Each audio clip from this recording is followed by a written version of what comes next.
What would you do if you had $220 million to spend? That's a question that billionaire Jared Isaacman has answered very publicly by funding the upcoming Polaris Dawn space mission. Polaris Dawn is a private citizen crewed space mission targeted to launch from Kennedy Space Center in Florida this coming Monday, the 26th. The launch will of course be aboard SpaceX's Dragon capsule. It's the only manned-capable capsule that's not currently stuck in space.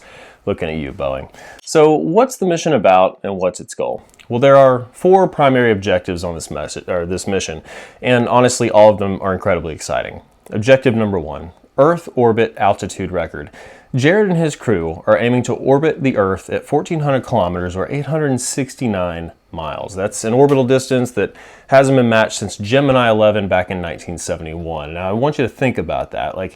These 4 people are going to be alone in a space capsule in the black vacuum of space, 900 miles away from the safety of home. And while that's not even a distance from Earth that really registers on the grand cosmic scale, from the perspective of a human being, at that point you're just another speck of dust in the big, enormous void. I'm simultaneously super jealous and super terrified for the crew. We'll see how it goes. Mission objective number 2, and this is the one that I think personally is most exciting. It's going to be the world's, or I guess space's, first ever commercial extravehicular activity, or spacewalk. So for the first time ever, the SpaceX EVA suit will be tested in its target environment, space. The Dragon capsule doesn't have an airlock, so all 4 members of the crew will actually be wearing an EVA suit. They're going to have to slowly decompress the entire capsule over a period of 2 hours. And this, to me, seems like the most extra spicy part of the entire mission, because none of the crew members will have the relative safety of a pressurized capsule. Everyone will be in the vacuum of space. It's truly a do or die situation, not to be too dramatic, but I mean, it kind of is, right? 2 crew members will actually go outside the vessel. They're going to spend 15 to 20 minutes basically just making sure that the suits work as expected and validating things.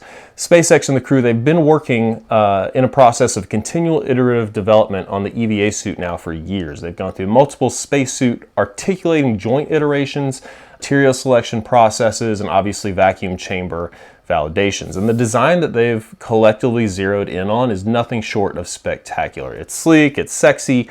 I would take this suit out on a date. Just look at it side-by-side comparison with NASA's legacy EVA suit against SpaceX's new suit. When I look at this, I literally see the future rushing toward us. It's straight out of science fiction. And I can envision a world where in this suit, spacewalks become just another casual activity that people are performing out in orbit. Now, of course, that's not to say it would be easy or any of this process is easy, but the paradigm shift in innovation is clearly visible here, and that's incredibly exciting to me. Mission objective number 3. Laser communication with Earth. Now, this is the mission objective that to me really elevates the entire show. Not only are they going to break an orbital altitude record, and not only are they going to test the new super cool cutting edge EVA suits, but they're also going to transmit and receive data using laser communications between actual orbital craft, each of which will be traveling at over 17,000 miles an hour. Now, this is a monumental engineering task, and if they can pull this off, it's going to be a huge step toward normalizing very high bandwidth communications in space. For the uninitiated, free space laser communications is like the cutting edge of space comms, whereas data used to be, or typically is, encoded in radio waves at a much lower throughput. Laser-based communications seed light with a much denser train of data.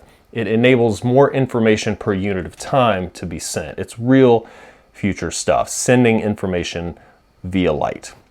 And I'm very excited to be alive during a time where I can watch all of this stuff unfold. It's ambitious, it's exciting, and I hope you keep yourself up to date on this mission status and tell your friends about it, because this is one of those rare times where across borders and languages and belief systems, we as a people can collectively witness human beings push the boundaries of science. And that's something that's special. It's not something that happens every week, every year, for that matter, so keep apprised. Chuck, Tech Beat today. Please like, subscribe, hit the notification bell to stay up to date on this story and more. See ya.